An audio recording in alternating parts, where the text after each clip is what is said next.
What's up, guys? Shempy here, and I'm playing some more NCAA Road to Glory mode. We got the quarterback Shane Falco and playing the final game of the season. Despite going undefeated, unfortunately we're only playing in the Rose Bowl. We're playing TCU. Didn't get that national championship berth, which is real unfortunate. And some more unfortunate news, this video actually got tainted, and as you can see, the speed is all out of whack. So I'm showing less clips from this game, actually, just because, you know, it's kind of weird watching it when it speeds up and slows down all over the place. But I wanted to show some big plays, and I know a lot of you guys wanted to see this final game. The running back, whose name is actually Kenyon Barner, continuing to have a great impact. And as you saw that first game that Oregon had, they put up some major points, and he was a big reason why, even with Michael James out of the lineup. But here Lavoisier makes a sweet catch on third down. Had to see it again just because the speed's so messed up.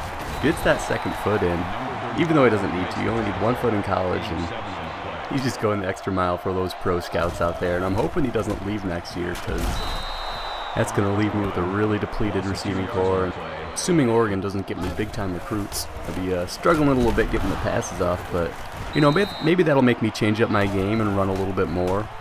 Whereas I'm passing a lot now just because I've got some really solid receivers. And here, number 23, whose real name is actually Jeff Mail, comes up with a big-time play downfield. And, you know, he doesn't have the great speed, but like I said before, you know, those possession receivers, sometimes they can get open deep with their route running. He just ran a straight seam and found the gap in the zone defense. Oh, and I forgot to mention earlier in the video that I actually came in 4th place for the Heisman race, but my numbers were a little inflated just because I was playing on a easy difficulty earlier on. So hopefully next year I can get some real numbers and some real stats. And yeah, we come in with the touchdown there running the Wildcat. And something I like to do here, run around a little bit, you know, bait the linebacker. Unfortunately, my man fumbles it, which it happens sometimes, you know, making a big play and holding the ball outside, trying to get the extra yards and just come away with a fumble. And here I miss a wide open circle. I get the ball to Lavoisier, and turns out working out alright, but probably would have been a touchdown if I'd gotten it to Jeff Mayo.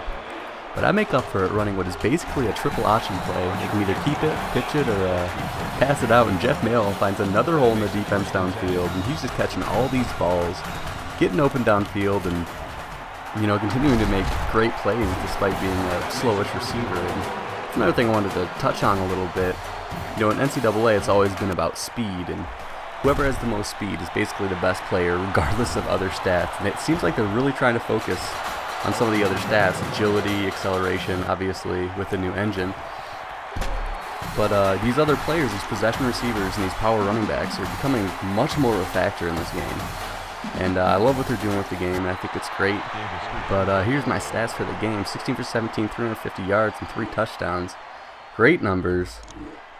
Great rushing game, actually, too. Over 100 yards. And my 2 big-time receivers, Jeff Mail and Lavoisier, having great games. And I know Mail's a senior, so he's going to be gone next year. And more, with the year he had, may go to the NFL. And you'll see I get the quarterback rating individual season record.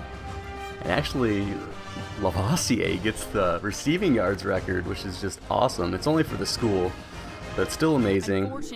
Making me even more scared that he'll leave. But, you know, here's my overall numbers with passing. You know, 3,500 yards almost, 29 passing touchdowns, which is awesome. And then 1,200 rushing yards, which is just ridiculous. But like I've said before, sometimes these 5-star freshmen are just too good.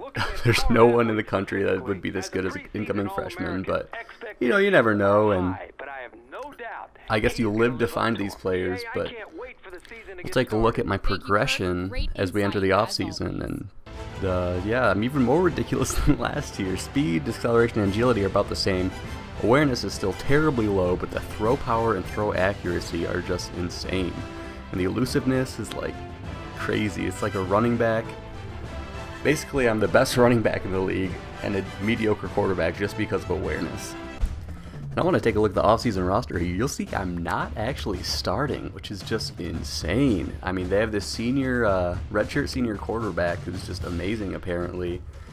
And I'm going to actually have to do a couple practices, and I might not even play the first game. So that's pretty weird, you know, leading a team to the Rose Bowl, you know, pretty big victory, great undefeated season, and not being able to finish out, but we've still got LaMichael James, who's just insane despite his terrible performance last year. And a weak fullback, unfortunately, a freshman. I'm assuming he's probably a walk-on just given his overall. But we have lost Lavoisier. The once strong receiving core is now one of the weaker parts of the team, really. We've still got number 4. His name's actually Josh Huff, so he might be a target that I look for a little bit more. He's more of a slot type. Doesn't get open downfield as much, but still have this tight end number 42. He dropped a lot of wide open passes, but we'll see how his progression is. And moving on to the offensive line, which sometimes just played amazing and sometimes just did alright and, you know, let some guys in, but it's hard to block for a scrambling quarterback, and gotta respect their performance. Definitely held the pocket a lot, but the right side appears to be a little bit weaker than the left. I think it was similar to last year. You can take a look at the defense here a little bit yourself. We never actually see them play, so we'll just assume they're doing well every game. But we had a very interesting game on Monday night with Virginia Tech playing Boise State. Boise State came away with the win, and in a pretty impressive fashion, showing that they can play with the big boys. I just want to ask, do you guys think that Boise State, if they win out the rest of their games with their weakish schedule, that they should play in the national championship game? Let me know in the comments, and see ya!